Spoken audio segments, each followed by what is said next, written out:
Welcome to Rai News in English in collaboration with Rai Italia. Today's top stories. The death of Pope Francis at 9:47 yesterday morning, the announcement that surprised the world. Today, the Vatican released a photo of the Pontiff in an open casket in the chapel of Santa Marta. The Holy Father was dressed in a red robe with a white mitre on his head and a rosary in his hand. His body will be transferred to St. Peter's Basilica tomorrow so that the faithful can pay their respects to him. The funeral will be held on Saturday, April 26th at 10 o'clock a.m. and celebrated by Cardinal Re. He will be laid to rest in the Basilica of Santa Maria Maggiore in accordance to the wishes he expressed in his last will and testament. Details from Alessandro Carboni.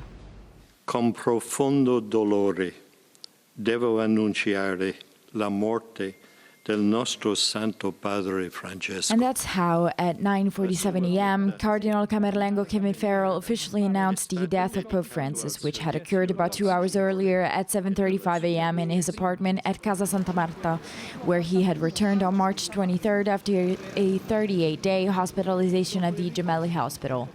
And so crowds of worshippers, tourists, and TV crews from all over the world are beginning to pour in, filling St. Peter's Square.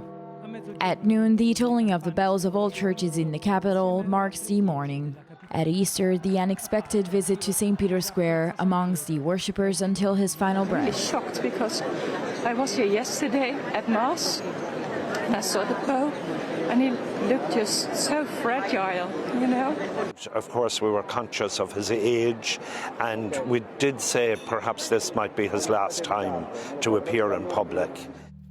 The death report released by the Vatican press office speaks of a brain stroke followed by a coma and a cardiovascular arrest. In the evening, the suffrage mass for the Pontiff was held in the Basilica of St. John Lateran, overcrowded for the greeting of believers and tourists. In a silent St. Peter's Square, families, young people, and tourists, along with many orders of nuns, then the rosary and a great applause at the end. The seals will be affixed at Casa Santa Marta for the first time in another place besides the apostolic apartment in the Vatican Palace. The Pope's coffin is already in the chapel of Santa Marta. Then there will be the funeral ritual, as simple as St. Francis himself arranged in his will. Just as simple as will be the tomb guarded in the Basilica di Santa Maria Maggiore, where Francis went to pray before and after each apostolic journey. With the death of Pope Francis, the long and solemn protocol that accompanies the passing of the baton at the head of the Roman Catholic Church has officially begun. Today, in the first congregation of cardinals, the oath was taken. About 60 were present, but more are expected to arrive from around the world.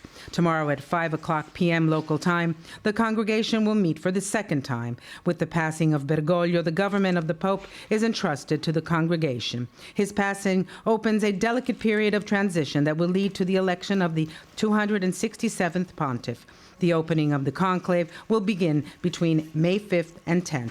Details from Aldo Anziano. Throughout these hours of mourning, the Catholic Church is already in motion with its ancient rituals and the complex yet harmonious mechanism that will lead to the choice of Pope Francis' successor. As early as last evening at the chapel of Domus Santa Marta, Cardinal Camerlengo Farrell announced his death. Then the deposition of the body, a liturgy simplified by Bergoglio himself with a single coffin replacing the three ones made of cypress, lead, and armast, and no catafalque. Yet it will lie in rest for the veneration of the worshippers in St. Peter's Basilica. His burial will no longer be in the Vatican caves, but in the Basilica di Santa Maria Maggiore in Rome, home of the icon of the Virgin Salus Populi Romani and a place of special devotion for Francis.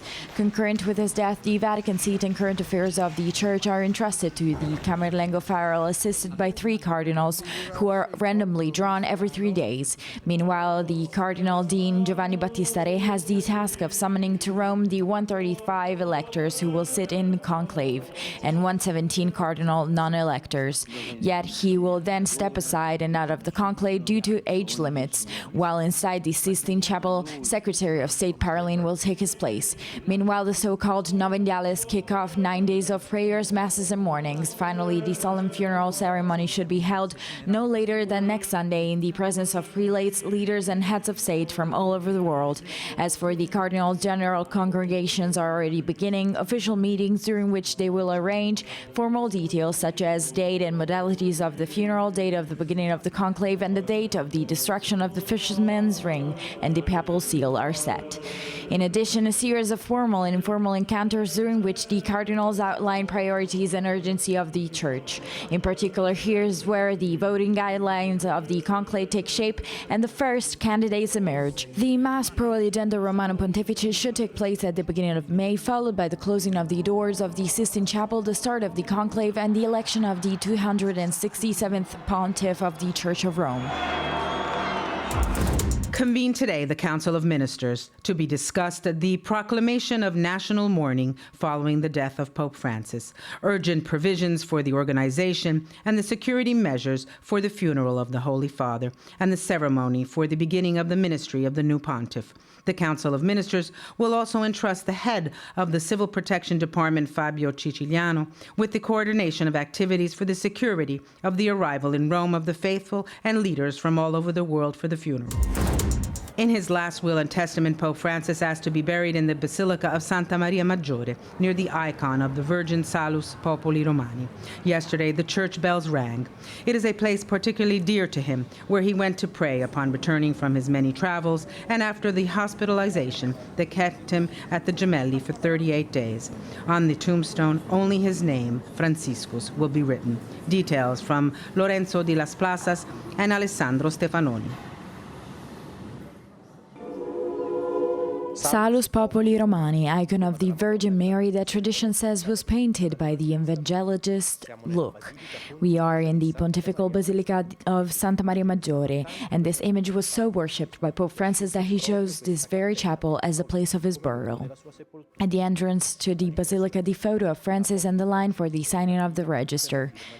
The Pope loved this basilica so much that he came here on pilgrimage 100 times. The first on March 14, 2013, immediately after he was elected. The last one as soon as he left Gemelli not even a month ago, though he stayed in his car. Intermittent bells announced the Pope's death. The Vatican flag is a half-mast outside the queue of visitors moving inside the only major basilica having preserved in its early Christian layout. Here are precious relics that tradition has it are the remains of the Holy Cradle of Bethlehem. Here are buried saints and geniuses of the arts, Bernini, father and son, and as many as 7 popes, 2 in the same chapel that Pope Francis chose for his burial beneath Guido Reni's frescoes. This is all for today. Tune in tomorrow, same time, same channel. Catch up at www.rightnews.it.